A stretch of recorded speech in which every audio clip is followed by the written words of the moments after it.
Assalamualaikum, nama saya Nur Asmilah binti Muhammad Yusof. Assalamualaikum warahmatullahi wabarakatuh. Saya Nur Izzati binti Muhammad Syair. Assalamualaikum warahmatullahi wabarakatuh. Nama saya Nurul Anisa binti Nur Asbari. Assalamualaikum warahmatullahi wabarakatuh. Saya Badrul Alif bin Muhammad Asri. Jadi hari ini kami akan membentangkan tajuk tentang kesukarelawanan dalam kalangan mahasiswa.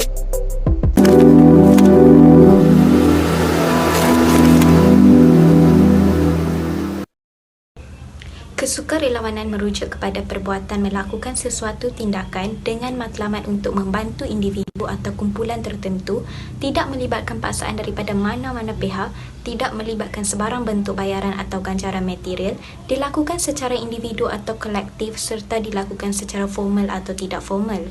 Ia adalah nilai kritikal yang perlu diterapkan dalam jiwa generasi muda seperti mahasiswa universiti. Pemerkasaan golongan mahasiswa ini amat penting dan diperlukan untuk pembentukan identiti yang baik dan positif.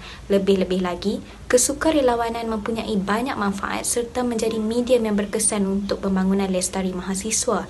Ia juga menjadi asbab atau faktor utama alam sekitar kita dapat dijaga.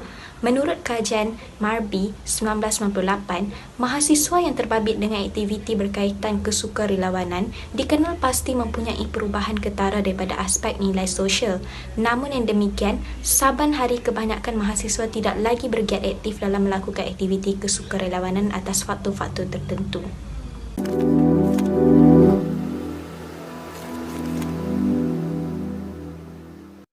Persoalannya di sini, adakah mahasiswa yang melibatkan diri dalam aktiviti kesukarelawanan ini melakukannya secara rela ataupun kerana dipaksa? Kerana kita sedia maklum bahawa mahasiswa mempunyai jadual yang sangat padat dan ada segelintir mahasiswa yang tidak sempat untuk melakukan apa-apa aktiviti lain di luar waktu kelas akibat terlalu kepenatan. Selain itu, mahasiswa yang sering beranggapan bahawa keterlibatan mahasiswa yang aktif dalam kesukarelawanan ini akan menjejaskan prestasi akademik dan pembelajaran. Faktor utama yang menimbulkan permasalahan ini adalah disebabkan oleh cara pembahagian masa oleh mahasiswa itu sendiri. Seterusnya, segelintir mahasiswa yang merasakan bahawa aktiviti kesukarelawanan ini tidak akan memberi kesan yang mendalam kepada alam sekitar.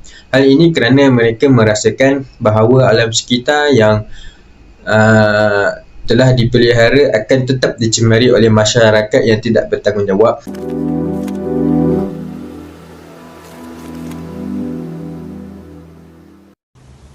Objektif pertama kajian ini dilakukan adalah untuk pihak universiti dan organisasi yang menjalankan program kesukarelawanan ini untuk mengenal pasti tujuan utama penglibatan mahasiswa dalam aktiviti kesukarelawanan.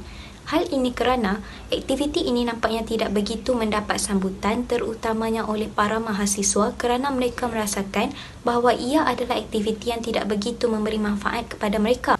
Objektif kedua kajian ini dilakukan adalah untuk mengkaji kesan aktiviti kesukarelawanan terhadap akademik mahasiswa.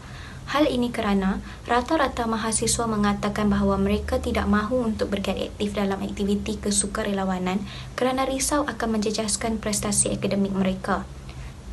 Objektif terakhir yang dapat dikenal pasti adalah untuk mengkaji impak aktiviti kesukarelawanan terhadap alam sekitar. Penyataan golongan belia khususnya mahasiswa-mahasiswa universiti dalam aktiviti kesukarelawanan ini amat penting untuk melahirkan sifat empati bukan sahaja kepada masyarakat yang memerlukan bantuan, malah kepada keadaan alam sekitar kita yang makin hari makin dicemari. Golongan mahasiswa perlu sedar bahawa aktiviti kesukarelawanan ini bukan sahaja tertumpu kepada bantuan ketika bencana, tetapi juga untuk kelestarian alam sekitar. Kita sedia maklum bahawa alam sekitar kita telah banyak tercemar akibat daripada perbuatan manusia yang tidak bertanggungjawab. Oleh yang demikian, khidmat bantuan oleh sukarelawan mahasiswa dapat mengurangkan pencemaran dan memastikan alam sekitar kita dapat dilindungi.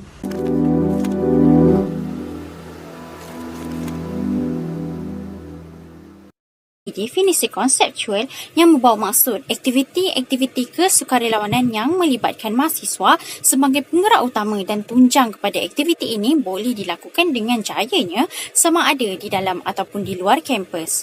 Mahasiswa yang merupakan golongan yang mencari ilmu dan pengalaman dengan mencuba perkara-perkara baru, membaiki diri, mencari identiti dan jati diri serta golongan yang mempunyai potensi diri yang tinggi untuk digilap dan dibentuk agar menjadi manusia yang memberi manfaat kepada umat manusia serta alam sekitar.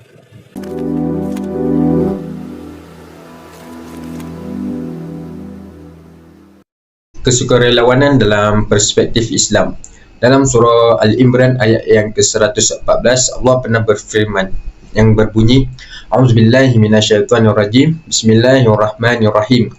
وَيُؤْمِنُونَ بِاللَّهِ وَالْيَوْمِ الْآخِرِ وَيَأْمُرُونَ بِالْمَعْرُوفِ وَيَنْهَوْنَ عَنِ الْمُنكَرِ وَيُسَارِعُونَ فِي الْخَيْرَاتِ وَأُولَئِكَ مِنَ الصَّالِحِينَ.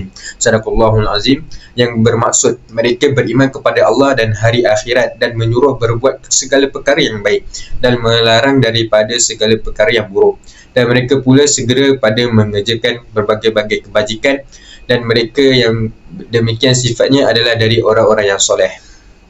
Islam dan alam sekitar. Allah pernah berfirman dalam surah Al-Hajj ayat yang ke-64 yang berbunyi, A'udzubillahi minasyaitonirrajim. Bismillahirrahmanirrahim. Lahu ma fis samawati wa ma fil ardh wa innallaha lahuwal ghaniyyul hamid. Sadaqallahul Azim, yang bermaksud segala yang ada di langit dan di bumi adalah kepunyaannya, dan sesungguhnya Allah dialah yang juga maha kaya lagi maha terpuji.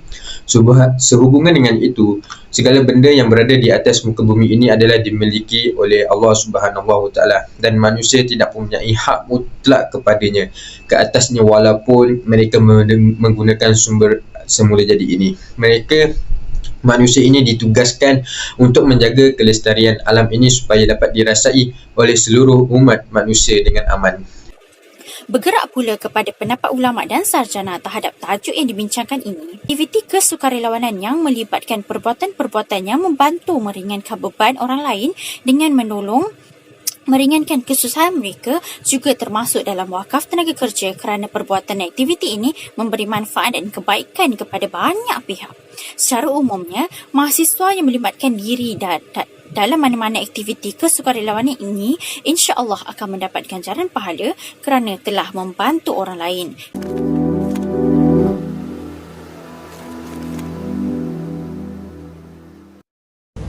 Kesan yang pertama sukarelawan terhadap mahasiswa di Universiti Teknologi Mara iaitu UiTM adalah dengan membuka peluang kepada golongan belia untuk mengembangkan potensi diri seperti kemahiran berkomunikasi, penyelesaian masalah dan sebagainya.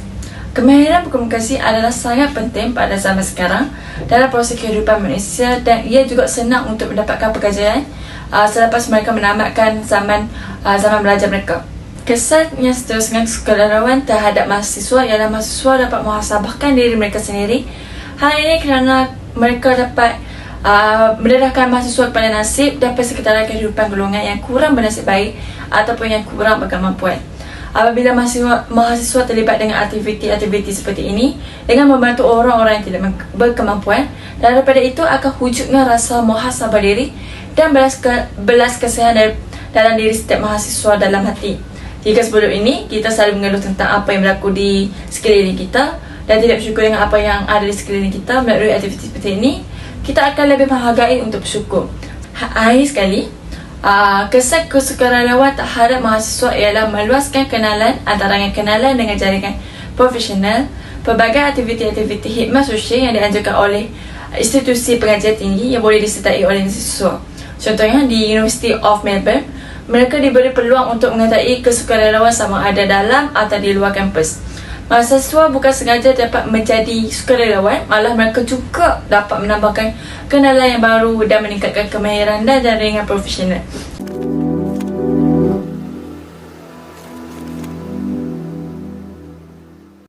Antara cadangan dan penyelesaian ialah dana yang mencukupi. Hal ini kerana dana yang mencukupi akan memudahkan proses pengagihan bantuan dan juga untuk melakukan sebarang bayaran yang berlaku dalam sesuatu program. Misalnya, dana yang mencukupi membolehkan pembelian alatan bantuan seperti mop, penyapu, timbak dan sebagainya. Ini membuatkan para sukarelawan yang terlibat akan berasa lebih bersemangat untuk melakukan pekerjaan dengan lebih cekap dan cepat. Selain dari itu, pihak universiti yang menganjurkan program kesukarelawanan juga boleh membuat modul ataupun forum yang bersesuaian tentang manfaat menyertai program kesukarelawanan. Perkara ini secara tidak langsung dapat membuka ruang minda para pelajar bagi memahami apa itu fungsi dan juga peranan sukarelawan dalam kehidupan sebagai pelajar. Akhir sekali, pihak universiti juga boleh turut serta untuk menggalakkan penyertaan mahasiswa dalam aktiviti kesukarelawanan dengan memberi satu ruang yang bakal mengiktiraf aktiviti kesukarelawanan sebagai perkara yang wajib. Aktiviti ini juga berkait rapat dengan nilai murni seperti memastikan kebersihan dan keindahan alam sekitar. Kebanyakannya adalah bertujuan untuk memastikan keindahan dan kelestarian alam dapat dicapai selari dengan tujuan negara dalam memastikan kebersihan Malaysia.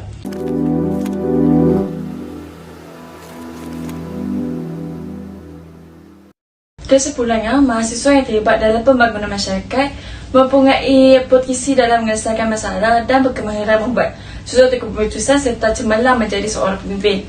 Memperkasa belia dengan melibatkan mereka dalam aktiviti kemasyarakatan yang mempunyai banyak impak yang positif.